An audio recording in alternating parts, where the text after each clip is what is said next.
Okay, we're back with Bob, and here in Oceanside, California. Bob's telling us about El Camino Junior College, and he's just finished a couple of years there. Yeah, and I see the NCAA, wrestling news, and talks about the NCAA championships. And I said, Coach, I want to go to that. How do you do that?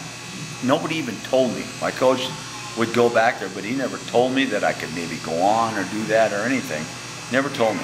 I said, I want to compete in that. He says, you can't. You're in junior college. I said, why not? They're college. I want to compete in it. And so then later on, he arranged it so I went to Adams State. And my junior year, I ended up 6th. And I got to the semifinals, lost to Greg Ruth by a stupid overshot I never seen. And anyway, and then wasn't mature enough to come back. Should have been. Wrestling guy from Iowa State.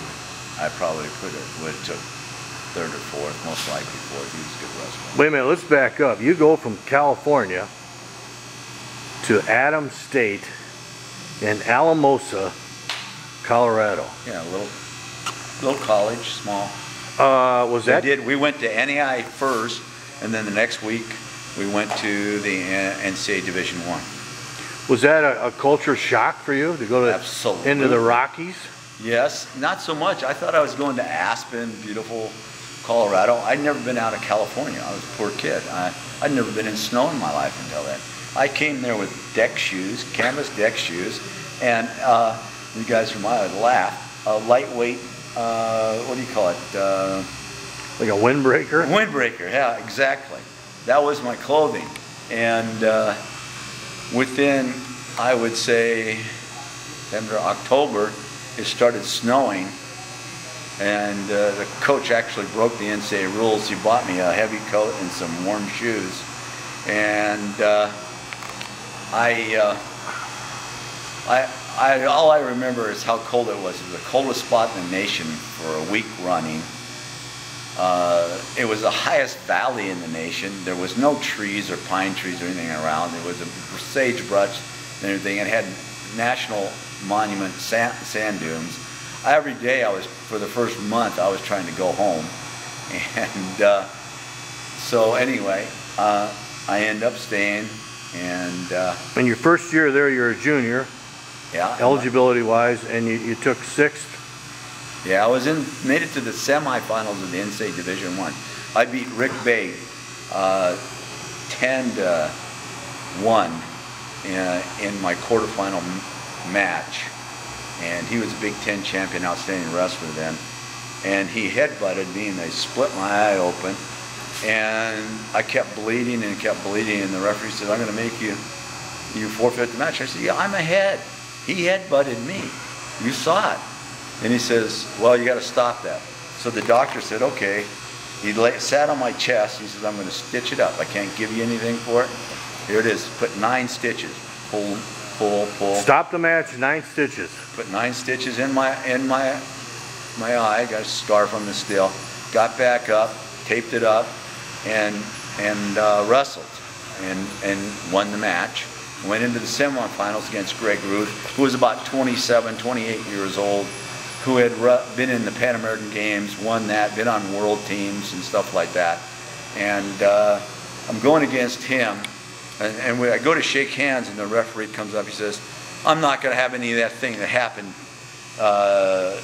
your quarterfinal match. Your match is not going to take no, I think it was 45 minutes with bleeding and all that stuff." He says, that's crazy. If you start bleeding, you're forfeiting. You're out of here. That's what and I'm shaking hands with this guy that I'm supposed to compete against. So anyway, I ended up losing to him. Takedown, escape. So that's how I lost. But I learned that overshot. I'd never seen it before. He nailed me with it, and he beat the guy from Kaufman from Oregon. So you spent a year there at Alamosa. Mm-hmm. It's your junior year. You're done. You go back to California for the summer. Mm-hmm. And do my schoolwork, and I went to junior college again, and then I would surf, and I lived with my parents. And then back to Alamosa for the senior year. Yes. And you're weighing what? I'm only weighing about 175, 177. I was pretty lean. What year would that be? Let's see, 63, 64, 65, 66. Around in there, and how did that year end up? It was doing really good. I was mid-season All-American ranked, and had lost one match early in the season, and was going against Blacksmith in the NEI Nationals in the semifinals, and ended up losing because of riding time, because all he did is grab my both arms around my legs, and I jumped and I kicked and I moved, and they wouldn't let it. He didn't move up, so he got riding time, and he beat me by riding time, and he was NAI national champion a couple times in a row. So I'm going against Tannerhill, Minnesota, and I'm beating Tannerhill like 6-0, and it's the last period, and I keep standing up, and he keeps driving me off the mat. Stand up, and he drives me off the mat. I get pissed off, so I said, okay, I'm going to stand up and hit a switch. I stand up, hit the switch, and he drove over me, and my elbow popped out, and I dislocated it right there. The doctor wouldn't put it back in. He was scared too, left it out for 2 hours.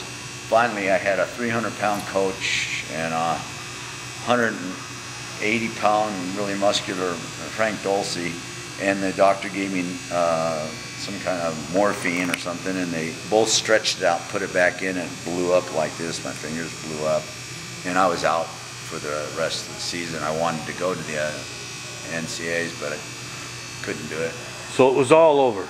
Yeah, it was over. Or you, as it would seem, it was all over. And the guy and Bay takes, I think, second in the NCAAs, and I'm beating him. And I beat the guy that took in the season that took second at 177. And my coach pulled me down to 160. I think that's why my arm popped out.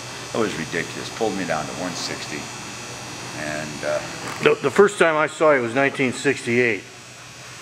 The Olympic trials 71.5 in Ames, Iowa. Yeah. Greco. Freestyle and Greco, I did both. You did both? But I didn't train for Greco, I just went in. What happened between college and then? Did you? I went to Long Beach State, worked on my master's, wrestled in tournaments, pretty much dominated that area. There was a, at that time, the AAU had it divided, and the Olympics were divided into 4 sections. And if you win your section, you get to go to the final Olympic trials, and then the NCAA champion gets to go, and NEI national champion gets to go, and you wrestle off. There's more guys than that, but guys got to go, and I won mine. I pinned everybody I wrestled, and went on in freestyle. I had no idea about Greco at that time. Kept your head in the game. You're working out still. Oh yeah. And 1968 comes along. Olympic tryouts. You end up in Ames doing Greco. And you won it. Yeah, I didn't have any right to win it. You know, this is the funniest story is I go to this thing called an action group meeting, and John Klein, some of these guys and Athletes in Action are there, and they're Christians, and they're talking about that they know Christ, and I'm going, okay, I know Christ, so what, you know, and I'm pretty bummed I'm out of the tournament. And so then I'm going, okay, and then John Klein said something, whatever I do in my life, it's God's win or loss. And it just hit me like a sledgehammer. God said, is it my win or loss or yours, Bob? And it was okay. Me and you, God, let's go take care of these guys. You sit here in the chair while I go take care of the guy. And it didn't work that way in God's economy. And so I decided I was going to just quit. And the Winkles and Lee Erler from UCLA. They had a beautiful salsa. I said, why don't you try Greco? Your ticket's not until it's over, and just try it. And I said, I've never done it. We'll teach you. I had a 2-day course on Greco-Roman wrestling from Winkle and from Lee Erler. And after that, I went out and I had my first match. I'm getting ready and warming up, and I'm going to get this guy. Maybe I can win one match and end my wrestling career on a winning note, because I didn't plan on competing anymore. So after that, I stepped out on the mat, and this guy from Minnesota did an arm spin, got 1 point on me, and he ran the rest of the match. I mean, in those days, you could jump off the mat, you could do anything you want. The referee was bringing him back in and telling him, I'm going to caution you, I'm going to give a point, I'm going to do this. He never did. But the guy ran, and I lost the match, and I thought, okay, what's going on here? You know what? It's God's win or loss. It's not mine. I don't like it, but I gave everything I had. So, next match, I'm warming up, and I'm Rudy Williams. I don't even know who this guy is. He doesn't know who I am. I'm a nobody. And Wayne Bachman comes up to me and goes, "Who do you got, Bob?" Because we used to train in freestyle a lot with athletes in action when we were in Oklahoma. And that was one sucker, I got to say. I used to train with him when we'd be close, and we'd go tooth and nail the whole thing, and then the next day I had to train with somebody in a lighter weight class. He just wore me out. That's how tough he was, physically. But anyway, so he said, well, don't worry about it. This guy's picked, he's #1 seed, he's won the nationals, he's been on the world team. It's your second Greco match, don't worry about it. Just give it the best you can. So I get all mad, and I'm going, oh yeah, well this guy knows he's going to be in a match. He's going to hurt. I may lose, but he's going to hurt. So I go out there and we lock up like two big bulls, pushing back and forth and everything.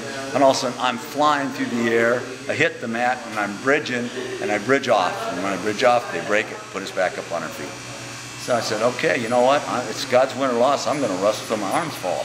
Pounding away at him, pounding, because with all that paddling, I could just really pummel and pummel and pummel.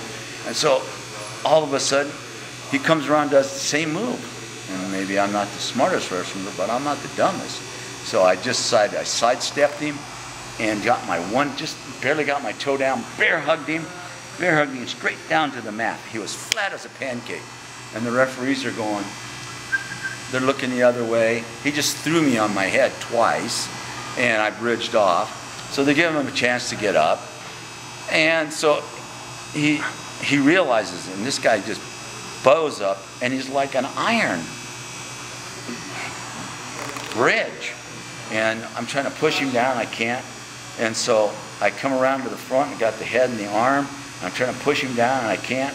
So I decided, you know what? I lifted up his head and drove it over his legs, and his legs collapsed under him, he went flat, and they had to give me the pin.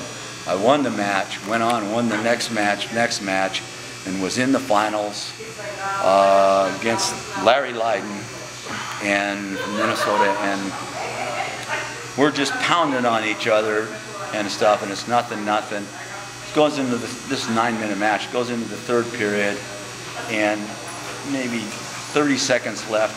I don't know if Larry did a sneaky move, or we were just so sweaty, I just slipped off, fell to the mat, and he jumped on me and got 1 point. I thought, oh, it's over, that's it. And then I thought, you know what, it's my responsibility to give everything I have. Don't leave any of myself behind, mentally or physically, towards defeating my opponent. So as I dropped down, he tried to trap my arm and gut wrench me. So I dropped my shoulder, grabbed his wrist, and did something he wasn't expected. I did a freestyle roll without using my legs. Freestyle roll, threw him, put him on his back, and he was bridging, and the time went off, and I won the National Olympic trials.